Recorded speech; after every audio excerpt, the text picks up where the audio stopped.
जय श्री कृष्ण मित्रों। महाभारत से पहले जब कौरवों को समझाने पहुंचे परशुराम जी, जब कौरवों और पांडवों के बीच महाभारत का युद्ध होना लगभग निश्चित हो गया, तब उस समय भगवान श्री कृष्ण शांति दूत बनकर शांति का प्रस्ताव लेकर युद्ध को टालने को लेकर पांडवों की ओर से आए हस्तिनापुर की कौरवों की सभा में महाराज धृतराष्ट्र के सम्मुख पहुंचे। उन्होंने महाराज धृतराष्ट्र से कहा, हे राजन, मैं पांडवों की ओर से शांति प्रस्ताव लेकर हस्तिनापुर आया हूँ। आप पांडवों को उनकी पैतृक संपत्ति दे दीजिए। जब दुर्योधन ने इसका विरोध किया, तब भगवान श्री कृष्ण ने धृतराष्ट्र के सामने ऐसा प्रस्ताव रखा कि आप पांडवों को 5 गांव ही दे दीजिए। मैं तुम्हें यह विश्वास दिलाता हूँ कि मैं जो स्वीकार करूंगा, पांडव उसे स्वीकार करने में संकोच नहीं करेंगे। भगवान श्री कृष्ण के इतना समझाने के बाद भी जब दुर्योधन नहीं माना, तब कौरवों की उस सभा में भगवान परशुराम जी का आगमन हुआ।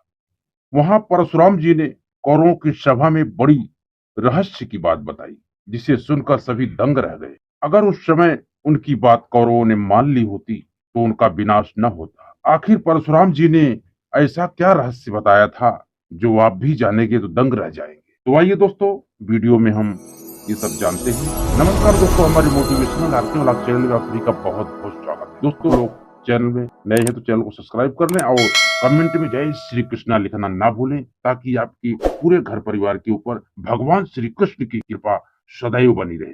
तो दोस्तों, हम आपका कीमती वक्त ज्यादा न लेते हुए आगे बढ़ते हैं। श्री कृष्ण के शांति प्रस्ताव के उपरांत परशुराम जी ने सबको संबोधित करते हुए कहा, तुम लोग ध्यान से मेरी उदाहरण पूर्ण बात सुनो, जो सबके लिए कल्याणकारी व उत्तम होगी। आगे परशुराम जी ने कहा, पूर्व काल की बात है, दंभोदर नामक एक प्रसिद्ध सम्राट हुआ। वह इस संपूर्ण अखंड भूमंडल का राजा व महारथी था।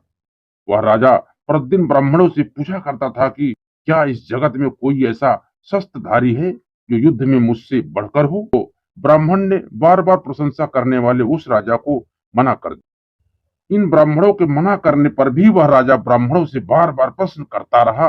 राजा को बार बार एक ही प्रश्न करते देख वह तपस्वी ब्राह्मण क्रोध में आकर एक दिन वह बोला, हे राजन, पृथ्वी पर 2 मनुष्य ऐसे हैं जो अनेकों युद्ध में विजय पाई है। तुम कभी भी उनके समान नहीं हो सकते हो। नर नारायण नाम वाले 2 तपस्वी हैं जो इस समय मनुष्य लोक में आए हैं। तुम उन दोनों से युद्ध करो। सुना है वे दोनों तपस्वी नर और नारायण गंधमादन पर्वत पर घोर तपस्या कर रहे हैं, जिसका वर्णन नहीं किया जा सकता। यह सब सुनकर अपनी विशाल सेना को सुसज्जित करके उस स्थान पर वह पहुंच गया जहां नर और नारायण विद्यमान थे। वहां पहुंचकर राजा ने नर नारायण को नमस्कार करके उन दोनों का कुशल समाचार पूछा। तब नर और नारायण ने राजा का सत्कार करके पूछा कि आप किस निमित्त से यहाँ आए हैं।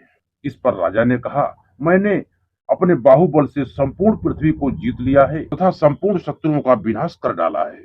अब आप दोनों से युद्ध करने की इच्छा लेकर मैं इस पर्वत पर आया हूँ। नर और नारायण ने कहा, हमारा यह आश्रम क्रोध और लोभ से रहित है राजन।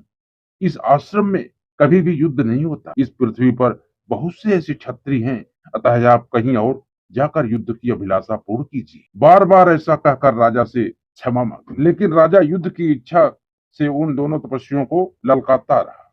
तब महात्मा नर ने कहा, युद्ध चाहने वाले क्षत्रिय, युद्ध कर, अपने सारे शस्त्र ले ले, संपूर्ण सेना को तैयार कर ले। तू बड़े घमंड में आकर लोगों को ललकारते फिरता है। चल, तेरी इस इच्छा को मैं पूर्ण कर देता हूँ। राजा ने तपस्वी नर को मारने की इच्छा से चारों तरफ से बाणों की वर्षा कर दी। फिर नर ने उन पर भयंकर अस्त्र का प्रयोग किया, जिसका निवारण करना असंभव था। यह देखकर राजा नर और नारायण के चरणों में गिर पड़ा। भगवान नर ने उनसे कहा, हे राजन, आज से तुम धर्मात्मा बनो। फिर कभी ऐसा अभिमान मत करना। फिर कभी घमंड में आकर अपने से बड़ों या छोटों किसी पर भी किसी प्रकार बल का घमंड मत करना। ऐसा कहकर नर और नारायण ने उन्हें माफ कर दिया। उसके बाद राजा अपनी राजधानी में लौट आए और धर्म का आचरण करने लगे। इस प्रकार पूर्व काल में महात्मा नर ने महान कर्म किया। नर से भी अधिक गुणों के कारण भगवान नारायण श्रेष्ठ हैं। कौरवों, जब तक श्रेष्ठ गांडीव पर दिव्यास्त्रों का संधान नहीं किया जाता, तब तक तुम अभिमान छोड़कर अर्जुन से मिल लो और संधि कर लो, क्योंकि राजन, मैं जानता हूं नारायण जिनके बंधु हैं, वे नर स्वरूप अर्जुन युद्ध भूमि पर है, जिनको जीतने का साहस तीनों लोकों में कौन कर सकता है। महाराज अर्जुन में असंख्य गुण हैं एवं भगवान जनार्दन उनसे भी श्रेष्ठ है। राजन, आज तुम और ये पूरी सभा जान लो, दोनों महात्मा जो नर और नारायण के नाम से प्रसिद्ध हैं, वे ही अर्जुन और श्री कृष्ण हैं। तुम्हें यह पता होना चाहिए कि वे दोनों संसार में सर्वश्रेष्ठ वीर हैं। तो दोस्तों, हमारी वीडियो आपको कैसी लगी? आशा करता हूँ कि वीडियो आपको अच्छी लगी हो। यदि वीडियो हमारी अच्छी लगी हो दोस्तों, तो एक लाइक जरूर करना, और चैनल में यदि आप लोग नए हैं तो चैनल को सब्सक्राइब करके बेल आइकन को दबाना ना भूलें, और कमेंट में जय श्री कृष्णा अवश्य लिखें। और यदि आप लोग का कोई सवाल हो, प्रश्न हो, तो आप हमको जरूर करें, हम आपको कमेंट के माध्यम से उसका जवाब जरूर देंगे। और आपका कोई सुझाव हो, कोई विचार हो कि सबसे बड़ा योद्धा कौन था, कमेंट में जरूर लिखें। मिलते हैं दोस्तों अगले वीडियो में। जय श्री कृष्ण।